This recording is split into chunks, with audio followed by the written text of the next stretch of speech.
खुश आमदीद, मैं रॉन केंटर हूँ और आप देख रहे हैं out of Zion God TV पर। आज हम आखिरी वक्त को 4.5 मिनट में समझने की कोशिश करेंगे, क्योंकि हमारी ये आरज़ू है हम सब यीशु मसीह का दीदार करें।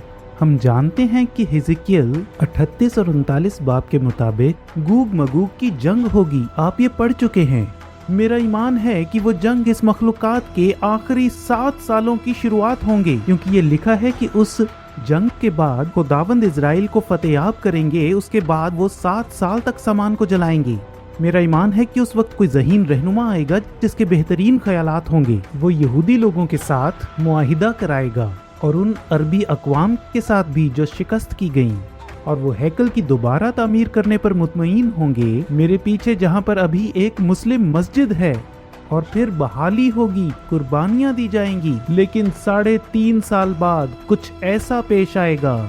वो शख्स जिसे हम अज़दाह के तौर पर जानते हैं, मुकाशवा 13 के मुताबिक उसके सर पर मुहलक जख्म दिया जाएगा। मुहलक माने मौत, तो वो मारा जाएगा, पर वो मुर्दा ना रहेगा, वो जी उठेगा। जब वो मुर्दों में से जी उठेगा, वो कहेगा, देखो मैं जी उठा हूँ, मैं ही खुदा हूँ, मैं ही मसीहा हूँ। दूसरे थिस्सलुनीकियों 2 बाब के मुताबिक हम जानते हैं कि वो हैकल में दाखिल होगा और खुद को खुदा होने का ऐलान करेगा। उस वक्त यहूदी लोग हैरान होंगे, क्या उन्हें ये पसंद ना आएगा? और फिर मुकाशवा 11 के मुताबिक हम 2 गवाहों को देखते हैं जो न सिर्फ नबूवत करते हैं बल्कि उनके मुंह से शोले बरसते हैं। और ये अज़दाह और उसकी तमाम ताकतों के लिए बड़ी मुश्किल होगी। वो इन ताकतों को 3.5 साल तक काबू में रखेंगे। जब वो नबूवत करेंगे, आपको क्या लगता है क्या कहेंगे?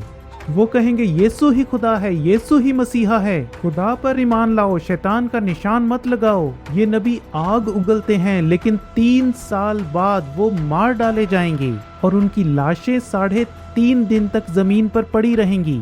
जमीनी हुक्मरान खुश होंगे कि उन्होंने इनको शिकस्त दी।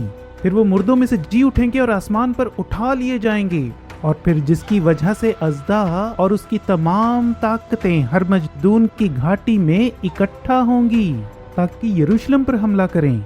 और यीशु सफेद घोड़े पर सवार होंगे। मुकाशवा 19:11 के मुताबिक एक सफेद घोड़े पर सवार अपनी आसमानी फौजों के साथ वो जमीन पे वापस आएंगे। कहाँ? इसी जगह जैतून के पहाड़ पर वो अपनी बादशाहत कायम करेंगे। और अजीजो, यही है आखिरी वक्त 4.5 मिनट में। यकीनन आप God.tv देखें और एक भी सिलसिलेवार से महरूम ना रहें, और मुझसे राब्ता कायम करें ronkenter.com पर। शालोम इजरायली सरजमीन से। Please follow Ron on Twitter and Facebook @RonSCantor to find out more about Ron and his ministry. For more information on God TV and the Out of Zion programs, or to view these programs again, go to god.tv/Zion.